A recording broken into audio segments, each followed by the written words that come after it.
I'm going to go ahead and start with the introductions here. Angelina is a Muay Thai fighter. Virginia faced arrest and criminal charges for using medical cannabis. Cody Lindsay, Canadian veteran, chef, marijuana advocate. This panel is called Edibles, Let's Stir the Pot.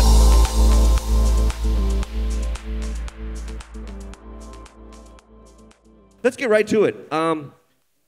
Chef, maybe we start with you just because you're close to here, and we'll start with a recipe type related question. What are some of the most commonly used canna ingredients to make edibles? Well, of course, you always got to start with the base. You start with your bases, which is olive oil, butter, cream, tincture, honey, syrup, things along that. And then you create recipes from there. So you start with the base, and then you add it to your favorite recipe. Canna flour you can use as well, too? Canna flour as well, yeah, that's right. And there's a number of processes to extract the desired cannabis from each one of those, and some of them are a little different, some are kind of similar. Would y'all want to speak to some of the different processes used to extract the desired cannabis compounds for cooking purposes, and explain sort of the differences between each, as well as the efficacy of either? Different fats is different extraction processes, so it kind of depends what you're using. It can be anything from the old school crock pot to the stovetop to the water infusion. The newer infusion cookers, to using your concentrates, the distillates, oil, hash oils, butters, etc. And is there any difference in the efficacy of those? Do some seem to work better than others? Or? Absolutely, and decarbing time will change that as well, which we'll get into later. But everyone's is different. Like the crock pot. The old school way of doing it is just more of a, like, we don't know what the temperature reads on a low or high setting. It could be, there could be burning spots, there could be anything. You could be burning off the terpenes. Nobody really knows. It does work, but you do see sometimes a little black funky edge around the edge that may have been a little bit burned and could have got a little hot. Absolutely. I've never actually used a crock pot, but even with something like a magical butter where it's telling you what the temperature is, unless you've got a temperature gauge in there, you don't really know exactly what's going on in there. On that note, I use a double boiler. Like a Pyrex double boiler. Okay. Use that in the indirect heat. I find better than the crock pot myself personally, and I do put a thermometer in there through the process. That's how I started. How long are you letting it go for? Depends on what I'm doing. Sometimes a couple of days. Okay. So why are you doing that? Just to try and extract everything that I can. I know it's good within a couple of hours at the most. It's good within a couple hours, but then the butter or oils are probably going extremely green. Is that correct? It does, yeah. Yeah. Absolutely. So you're just filling it with chlorophyll and making your edibles taste more weedy than they should. Which to some people who like that taste, some people don't. Okay, let's do a vote. Let's do a vote of our 800 guests right now. Who wants to taste weed in their edibles? A few people, right? Well, you do for sure. It's limited. No, admittedly, myself, depending on how I'm making it for and what it's going into, I don't want to taste the can of butter. I prefer it, and we can actually get into that as we go through. But yeah, there are some people who don't mind it, who enjoy the taste, and I find depending on what recipe you're mixing it with will really determine the other corresponding ingredients as to how prevalent that weed taste will be. Especially in some of the savory stuff that I'm sure this guy does. Like, I think and like with one of the meals that I did, we did this beautiful salmon dish, and on top of it, we did this beautiful like dill sauce, and then even just on top of it, we were putting one of my strains on top. So like, just I think it can be added into it in a really nice way, especially in a savory manner. But I don't want to, you know, like with the first generation of the weed brownies, where we were just throwing bud into some butter on us, you know, whatever. We had no idea what we were doing, and you're like picking weed out of your teeth. Or even throwing bud into cake mix and just doing that. Yeah, Duncan Hines special, right? And that's where all the horror stories. If you don't mind me jumping in here. A lot of the comments and feedback we get is that our product, people love the fact that our product does not taste like cannabis. That's the same with they me. can get the flavor of the teas, they can taste the different flavors that we have, like the orange pico, the chamomile. They ask for the fruit flavors as well. They like the fact that they can get the cannabis benefit without having to taste like cannabis. Yeah. And again, personally, I prefer it that way, and I do find that part of the reason I put a little bit extra time deliberately on the double boiler is just because of the indirect heat nature of it, to try and buy a little extra time. But you're right, it does get green, it does get tastier that way, but you're warned. You open that bag of cookies and you know that. I think that's important for people knowing what's in there as well, especially if it's an unmarked bag of cookies, right? Makes it obvious. So you touched on something, Virginia, maybe you could explain to us, what is decarboxylating, because it sounds super fancy, and do I need to do it? Ooh, actually, I'd like to pass on that. Okay. Back to Chef, maybe? Or I'll take it. Raw cannabis is completely non-psychoactive, and it's only activated once it's dried and aged. or heated. So basically, when you're smoking a joint, you're basically like a little chemist. So that's what's activating it. More psychoactive compounds are created by heating the plant than just aging it. It transforms the compounds called cannabinoid acids into a form readily usable by the body. Cannabinoids are chemicals found in the plant that binds to the cells in the body produce those effects. THC is what gets you high when you smoke or eat it, but THCA is what resides naturally in the plant, as well as CBDA. So when I juiced raw cannabis last weekend in Vancouver, there's absolutely no psychoactive effects to it, but the health benefits are insane. Chad Jacket and the cats from Liberty Farms feed raw cannabis to their chickens out on the farm, and they lay green eggs. So it's crazy. Pretty much the coolest thing I've ever heard. It's pretty fucking dope. It's pretty dope. Crazy. Their Lindsay OG is also one of the best things you ever smoke. So then let's skip back to that then. So if I don't want, and that's part of the reason why I talked a little bit about how you get it to so taste like weed and what can happen that. But speaking that, so how do you not get your edibles to taste like weed? Or how do you get edibles to yes, not taste that way? It's about a lower temperature, low and long temperatures for decarbing, and then a short processing time. I don't do more than 4 hours for my processing time.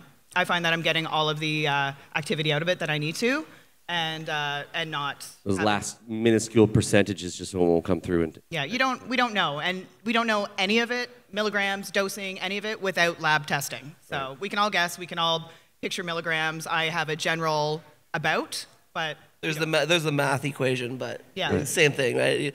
Around 20%. Around, yeah. I was doing milligrams infused in my products, like so it would say like the cookie is 250 milligrams infused, right. But everybody doesn't really want to go by that. So 250 milligrams infused is going to equal, depending on your strain, the percentage of THC. So when I make when I make a batch of cookies, I make 56 cookies, and I start with an ounce of weed, put it into a cup of butter. And then when I break that down, it's a theoretical 500 milligrams in each cookie. Obviously, it isn't, but that's the math in the head. The only way I could that would be probably 500 milligrams infused, yes. But the actual amount is, but depending on the strain, say it's 20%, then it's 100 milligrams maybe if you're there, and then of course the effectiveness of how much you actually wrung out. Please don't eat 500 milligram cookies. Right. Yeah. And how long you decarbed it, exactly. Yeah. There's processes. Yeah. It's if you covered while decarbing. It's a long scientific process that does have a mathematical equation, and it does get quite crazy. But the gist is decarb first, add it to butter, oil. Let it go low and slow, and you have your cannabis butter and oil.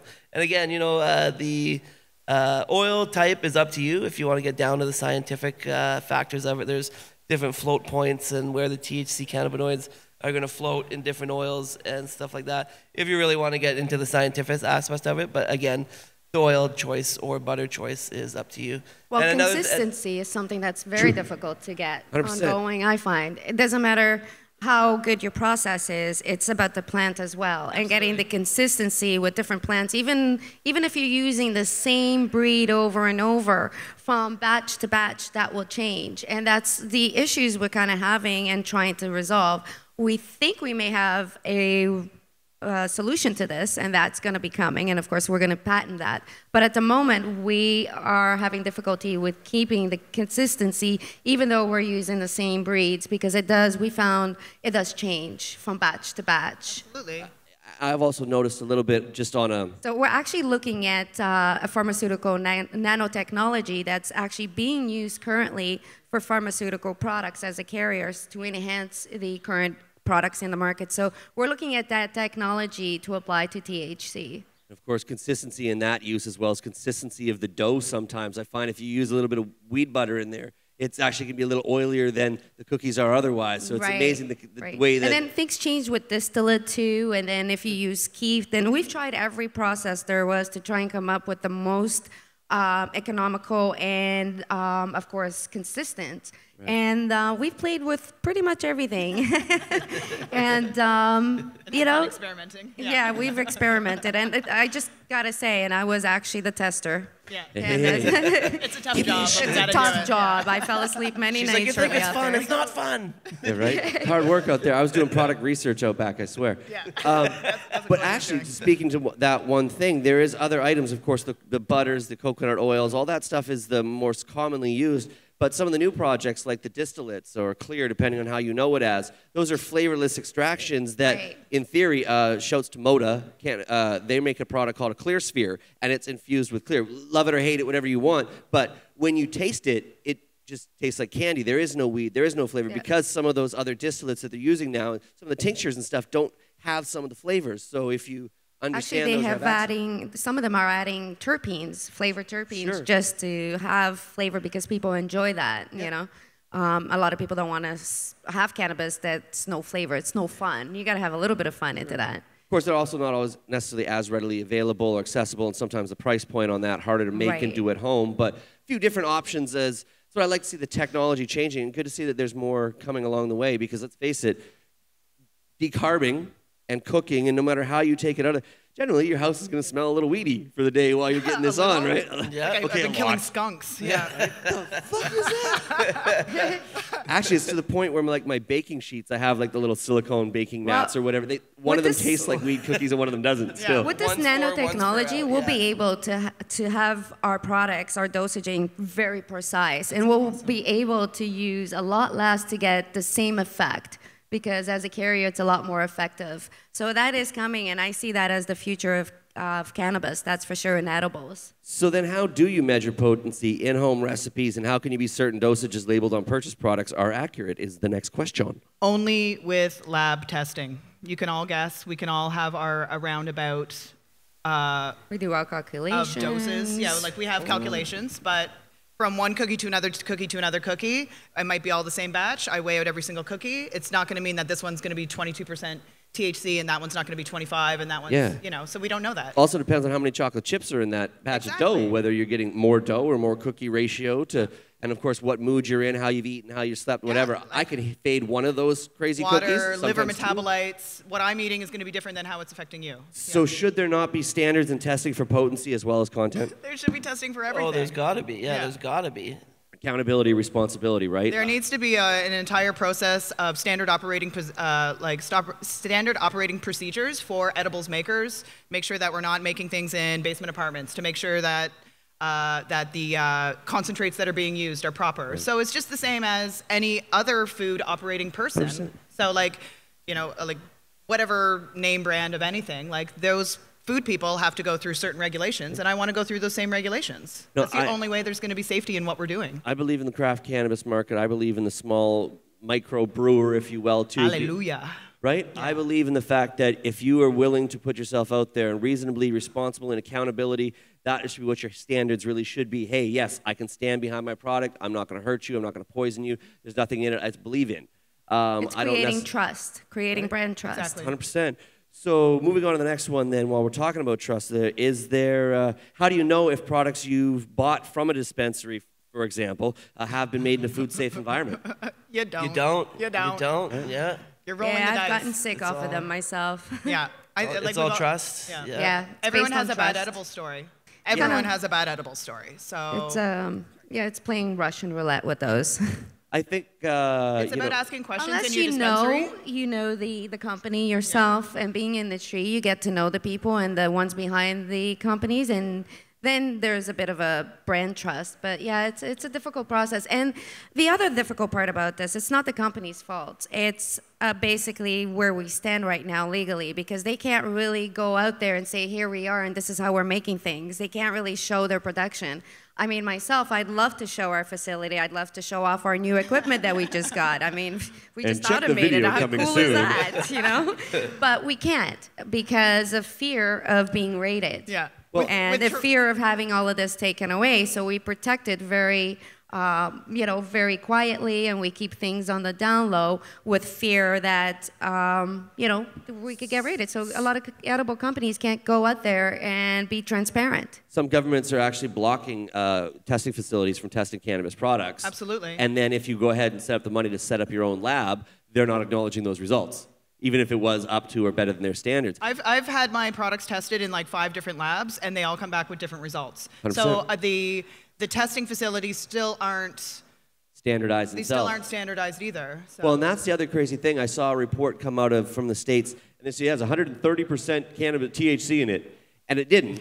But what it is it's their other reference results are so shitty, and we've seen, the reports coming out of Mississippi and Alabama and so. But I can't use this product for testings because it's so inferior of a product. The government, where they've been able to, in some cases, been able to do some of the testing using as their baseline results. So when you're using a not particularly high-grade product to try and have a scale to judge it against, it's going to be even tougher at this point until they can standardize theirs. I've also noticed there are a few companies that do publish their lab results or put on their packaging lab tested, proudly supported. Working with the Toronto Green Market, we've been asked to do all standardized operating procedures and bilingual labeling and packaging, and I believe in all of that. But at the same time, what we're doing is still illegal. So it's great to have all of those things coming in, and made in Canada, expiry dates, exactly like warnings with for children and pets, etc. But the way that Colorado is, it's a 10 milligram standardized dose. I believe in microdosing, and I think that having smaller doses will make things more readily available for people and leave less fear in the environment. I had a guest on my show one time who makes a CBD, like a time-release CBD capsule. And they're literally 5, 10, 15, 20 milligrams, but because of the water-based soluble, water-soluble base to it, the time-release formula of it, you were able to use fractional amounts as opposed to loading up with a big dose at once. I do agree, the less you can have to take, the less amount of cookies you can eat to get to where you want to, or watch your waistline, or whatever the case may be. Positive steps in the right direction. Well, ourselves, we hired an industrial packaging designer so that he would know exactly what was necessary, what the requirements were from Health Canada, and he was able to guide us that way because he had worked in that field and with other companies, and therefore he was quite knowledgeable. So that's key, to hire the right people to do the right job. Your packaging is some of the best on the market. Well, it's really good. It is really good. Now I want to know, is that orange been product tested? Do we have lab results on that orange? It's not organic. It's not organic. We haven't eaten it. Uh-oh. Does it contain any microblutenol? Okay, so speaking of legalities, while we're here for a second as we roll on, what do you think the framework will look like for edibles, or do you think governments will even allow them going forward? I mean, we've got some Americans, some Canadians, some differences, but what do you think it's going to look like, at least here? I have hopes and dreams of being able to run an amazingly wonderful, healthy edibles athletic recovery product line. Fingers crossed. I dream of doing it in a massive way, and being able to reach people and have a product out there on the market that's going to be standardized for everybody. What the government is going to do, and it's unfortunate that it's run by a bunch of old guys that have never smoked weed and don't really get it. I was just on Vice on Weed, where Justin Trudeau agreed with me, and working together with the licensed producers, I'm hoping the little guys can work with the big guys, and it's not going to become a big, gross, big pharma kind of industry. Because big shitty weed. I want to smoke good quality cannabis from good farmers who loved it, not So I don't know what legalization will look like for us. I know it's going to be years until it actually happens. So we have to hide and just try to keep our standards to a good level. For me, I think edibles should be part of the new coming regulations, because we should have the right to medicate more than one way. I can't see my 86-year-old grandma, taking a bowl or lighting up a joint. It's just not her thing. I'll teach her how to roll it. But. Yeah, I know. But she'd be open to having a cannabis tea to help her with her aches and pains, 100%. And she'd be willing to have a biscuit or a cookie. But if you ask her to, have a joint, she'd be going, "Oh my God, that's the devil's lettuce," And she'd be very upset about that. I mean, she's Portuguese.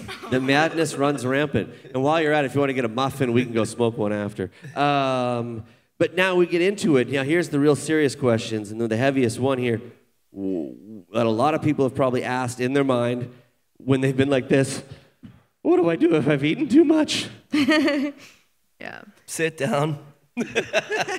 It's just like alcohol. It's time.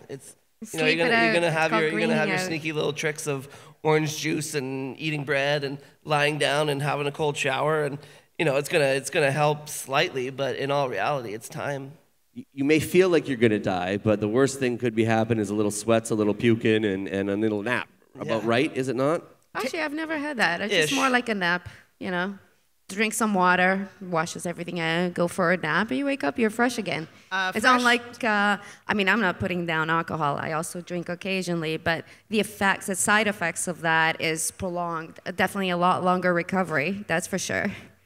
Ingesting terpenes like a limonene or a limonene will help bring you down. So the closest thing to that would be lemon. So a big glass of gross lemon juice will help take people down a little bit. Caffeine helps as well. Yeah. Of course, the orange juice, of course, the lying down, the showers, the walking out, some fresh air. On a total personal note, I was trying to help my old man about it because he's got some pains and he used to smoke weed and it was okay like that. So I gave him a little vial of distillate and very carefully, look, just like one of the little millimeters. We walked through it. I showed him the whole problem, no point. And he's like, great, I'm going to put a little bit in my bowl of cereal. I'd like it. I get some anxiety. I like to chill out a little bit. I got some pain. It's good. So I'm like, listen. This shit is serious. There's 10 doses for you. I mean, I could fade one of those whole things or even a couple of doses. 1 lil milliliter. I'm not joking. So he squeezes it up, so it's 0.6, almost over half the plunger. And because he's such a good guy, and he's like, well, A, I don't want to waste my cereal, but I also don't want to waste my distillate. He ate it. 2 hours later, I get a phone call. It's like 10:30 at night. Greg, it's your mother. What are you doing? Nothing. I'm working. What do you think? Dan ate a little too much of the cereals. I said, what? Well, yeah, he put it on and it kind of squirted everywhere. And I don't know. He's in bed and he feels like he's gonna die. Do you think he can come over here and talk him off the cliff? I said, yeah, okay. Talk him off. So sure enough, I went through. Listen. What happened was you were stupid and didn't listen to me, and you tried to be a hero. First of all, don't be a hero when it comes to eating edibles. I'm not playing with you. I'm joking, but eat a little bit. If you need to be higher, eat a little more later. You can't uneat that, okay? I always say you can always eat more. You can't eat less. But there's products out there right now on the market that it is for that type of purpose. I believe one of them is Cannabis or something, and it's just a little drink thing, a shot, and you take it afterwards. And it does work. Yeah, apparently it does work. I haven't tried it because, I mean, I'm a seasoned, I've greened out, you just go to sleep. You don't have to call emergency or anything. Right. Yeah, you're not going to die. So sure enough, I said, look, 45 minutes from now, this is how the whole schedule is going to go. You're going to feel a little woozy, you feel a little this, you're going to feel some anxiety, you know, we'll get you some water, we'll get you some juice, make you a sandwich, get the dog, scratch the dog, he's in bed, he's like, so dizzy, I'm never going to move again. I'm never going to move again. Yeah, right? And I'm like, man, that really fucking backfired. But by the end of it, sure enough, at minute 46, I look in the bedroom and he's sleeping. Next morning, I talk to him. I said, sneak out of the one today. I'm like, how'd y'all do? He's like, I slept good. So the last question, if I may ask briefly, what is your favorite reefer recipe? What's your favorite infused recipe? What do you like to? Come on now, I had to play. Reefer madness. That's man. Right. Okay. What's your favorite way to? What is my favorite way to ingest edibles? Sure, yeah. I was going with a recipe, but yeah, we can work with that. Dark chocolate sea salt float bars. Killer. A little company named Bless Edibles makes those. Cody made a deadly avocado mousse on my show one time. I can't lie, that was dope. Right now, my favorite is the kombucha. Yup. Infused kombucha. Virginia, I'm gonna guess you like a cup of tea. Your favorite, probably. Cup of tea. Yeah, apple cider is good too. You know, some people like the coffee. It's not my thing, but yeah, the tea is good. I love the tea. Chef, what you got, son? I like meat, so really anything that I could dip meat into, you know, like a horseradish cream sauce or some sort of pesto or some sort of raw application that you can just dip it in and just slap it right back. Cody likes steak. Chef and I live in different worlds. Right? Yeah. Damn, you kind of are meat, and he kind of eats meat. Yeah. Jesus, I was kind of scared. So we've got about literally 4 minutes. Cody is going to be back actually chefing it up here at 11:40 just to chop it up so you know there will be food. I don't know if he brought enough for the whole class, but it's all good. I do have 4 minutes. For the edibles panel. Yeah, right. Y'all come back. Is there a couple quick questions I can ask just briefly? We do have 2-3 minutes. Anyone? Bueller? Yeah, let's get it in. One of the things with edibles that people don't have a lot of experience commonly do is they eat some, they wait half an hour, they think it hasn't had an effect, then they eat more, and then Yes. an hour and a half later, they are just so buzzed, they don't know what from down. I always tell people to wait an hour and a half. Yeah, that's exactly what I was going to say. Yeah. Yep, thanks. Hour and a half, and to best ingest with either a scoop of peanut butter or even a little bit of fat, so that it's going to adhere to those fats as it moves through your stomach into your liver and through your metabolites. There are products out there on the market that within 20 minutes, sometimes you can feel them, and yeah, My sometimes kombucha, because of the fermentation process and the carbonation, it hits within 15 minutes. sometimes warmer Slash products. it's liquid too, so it's going moving through your body faster Yeah. at the Right. same time too. And then, Yeah, sometimes it's 2 hours for them to get in. And you're like, where is it? Oh, We there made it our is. products for the beginner crowd, people that want to get introduced to cannabis. So our products are actually quite low dosage, so that people will not have that experience and green out on their first try. So it is for the crowd that does want to get introduced to it on a slow process. I think it's a good level, though. I think your products are a good level for people. I don't think it's necessary to have that much more THC in products. I think That's that right. what you're serving should be Thank the you. standardized dose. Well, and also to that effect, there's very few people who operate in those couple of percentiles like myself, like some of our heavy consumers there, who the average individual, 1 cup of that's going to be plenty. It's not that many of us, a small percentage, who need to heavy macro dose all day. Speaking of which, I'm going to do that soon. Well, that's why I say, like in our cookbook that we created, I can't really say exactly how much cannabis to put in there, because my milliliter is going to be different than your milliliter. You know what I mean? Or I may only take a milliliter, where a milliliter to somebody else is peanuts. Ain't gonna do nothing. That's why I always say, around, this is what you want to do, and then this is where you put your dosage of cannabis oil. And we talked with some of the other panels about, on the pharmaceutical side of it as well too. Start light, work your way up, and you'll find them. And then when you green or you puke or you had, whoa, that's a bad experience. Go back a little bit. We've got 1 minute, and usually the panelists don't get to do it, but because I am and I love my shameless self-promotion, give them a plug where they can find you. Give them your websites, your Instagrams for a second. Let them know how they find you right quick. Go. Oh, Shameless plugs, promotion. marysjava.com. I'm Blessed Edibles, blessededibles.com. I'm at Blessed Edibles on Instagram. TheWellnessSoldier.com, Instagram Wellness Soldier, Instagram The Wellness Soldier, Twitter just Wellness Soldier. Everything you can find And on the we have website, Mary's Wellness. TheWellnessSoldier.com. Products Sorry, and available. maryswellness.com as well. That's us. Yeah, we Products have a few of available. those. Great shops around the country. Obviously, there you guys make some. Actually, I've actually had all of your products in one line or another, and they're actually really, really well done. Thank you very much. I brought chocolate. Oh, yeah, you did, girl. Woo. All right, so that's where I'm going to be for the next minute. But we, of course, at that moment, this is 10:30. I thank you all very much, and this means the panel is done and the speaker hall is open. So thank you very much to our panelists.